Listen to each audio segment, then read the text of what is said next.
ბავშვთა უფლებების დაცვის ორგანიზაცია Save the Children-ის ანგარიშის თანახმად დასავლეთ ევროპაში 2026 წლის პირველ ნახევარში ექსტრემალურმა ტემპერატურამ ბავშვების 2/3-ზე იქონია გავლენა. გერმანიაში მიმდინარე წლის პირველ 6 თვეში ექსტრემალური სიცხის ზემოქმედების ქვეშ მყოფი ბავშვების რაოდენობა ბოლო 5 წლის განმავლობაში ერთად აღებულ მაჩვენებელს აღემატებოდა. დიდ ბრიტანეთში კი იმავე პერიოდში 10 მილიონი ბავშვი, რაც ბოლო 30 წლის განმავლობაში ნებისმიერი წლის მაჩვენებელს აღემატება უკიდურესი სიცხის ზემოქმედების ქვეშ აღმოჩნდა. ბავშვები განსაკუთრებით დაუცველნი არიან სიცხის მიმართ, რადგან ისინი ფიზიკური განვითარების ეტაპზე არიან და სხეულის ტემპერატურის რეგულირების დაბალი უნარი აქვთ.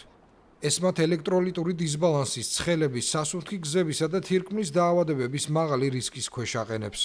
ტენდენციის შესაცვლელად კლიმატის ექსპერტები და აქტივისტები მთავრობებს მოუწოდებენ სასწრაფოდ მიიღონ კლიმატის ცვლილებასთან დაკავშირებული ზომები და იმუშაონ ემისიების შესამცირებლად.